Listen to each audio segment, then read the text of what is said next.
Narmada superfast ન્યૂઝમાં આપનું હાર્દિક સ્વાગત છે।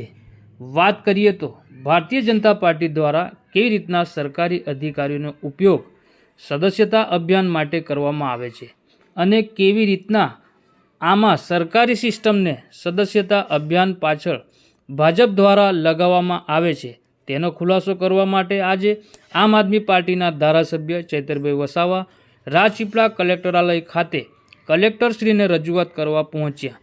ત્યાં પોલીસ દ્વારા ચૈતરભાઈ વસાવા અને તેમના સમર્થકોને અટકાવવા કોશિશ કરતા પોલીસ સાથે ઘર્ષણના દ્રશ્યો જોવા મળ્યા। જુઓ આ વિડીયોમાં શું કહી રહ્યા છે ચૈતરભાઈ વસાવા। પ્રશ્ન ગંભીર છે। કલેક્ટર સાહેબ એક જ મિનિટ, આપણે કલેક્ટર સાહેબ, ડીડીઓ સાહેબ, ડીઆરડી ના નિયામક અને ટીડીઓ ડેડિયાપાડા સાગબારાના ટીડીઓ પાંચે પાંચ તાલુકાના ટીડીઓ પછી જ અમે અહીંથી ખસીશું, અહીંથી અમે જઈશું નહીં। ના ના બિલકુલ નહીં, ધારાસભ્ય આવ્યા છે કોઈ ડિપાર્ટમેન્ટ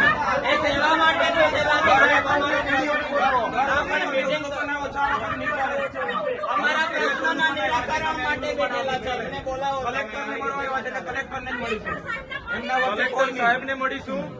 આ સરકારમાં તલાટીથી લઈને કલેક્ટર શ્રી સુધી અમારા જેવા ધારાસભ્ય પણ, સાંસદ હોય કે બીજા ચૂંટાયેલા પ્રતિનિધિ, બધા પ્રજાના નોકર છે। અમે પણ નોકર છે પ્રજાના ટેક્સના પૈસા અમને પણ પગાર મળે છે।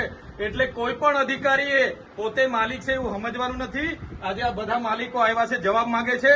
કલેક્ટર, ડીડીઓ, નિયામક ડીઆરડીએના અને પાંચે તાલુકાના ટીડીઓને બોલાવો, પછી જ અમે અહીંથી ખસીશું।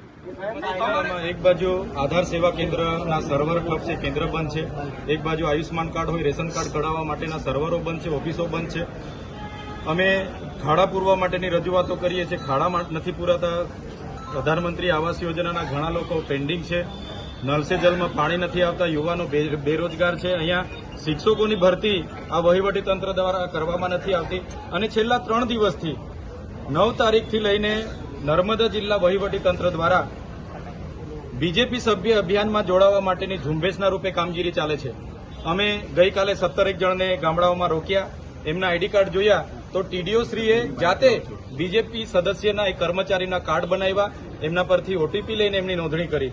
તો દરેક જિલ્લાઓમાં હવે ભાજપના કાર્યકરોને લોકો ઉભા નથી રાખતા, એટલે હવે કર્મચારીઓને ટાર્ગેટ આપવામાં આવ્યો છે। અમારે ડેડિયાપાડાની વાત કરું, મનરેગાને 13,000નો ટાર્ગેટ છે, તલાટીઓને નાના સેજાવાળાને 500 અને મોટા સેજાવાળાને 800નો ટાર્ગેટ છે। એવી રીતના ડીઆરડીના તમામ કર્મચારીઓ છેલ્લા 3 દિવસથી સભ્ય નોંધણીની કામગીરી ઝુંબેશના રૂપે કરે છે। એના પુરાવા અમે આજે ડીડીઓ શ્રી, કલેક્ટર શ્રી અને એસપી શ્રીને આપ્યા છે। જો આ લોકો પર કાર્યવાહી નહીં કરવામાં આવશે તો આવનાર દિવસોમાં મોટું આંદોલન થશે। પ્રશ્ન અહીંયા એ ઉપસ્થિત થાય છે, શું નર્મદા જિલ્લા વહીવટી તંત્રનો પગાર શું ભાજપની કમલમ ઓફિસોમાંથી આવે છે? તો કેમ આ ઝુંબેશના રૂપે આટલા બધા કર્મચારીઓ ગામડાઓમાં સભ્ય નોંધણી માટે નીકળી પડ્યા છે? તો એની રજૂઆત માટે આજે અમે આવ્યા હતા। દિન 5માં જે પણ કર્મચારી ઉપર કાર્ડ બન્યા છે, જે પણ કર્મચારી આ ઝુંબેશ ચલાવી છે, એમને પર કાર્યવાહી કરવાની કલેક્ટરશ્રીએ અમને બાહેધરી આપી છે, ડીડીઓશ્રીએ પણ બાહેધરી આપી છે। જો કાર્યવાહી નહીં થશે તો દિન 5 પછી હજારોની સંખ્યામાં અમે ફરી અહીંયા આવીશું અને ઉગ્ર આંદોલન અમારું આગળ ચાલુ રહેશે। નામ શું કયા અધિકારીઓ?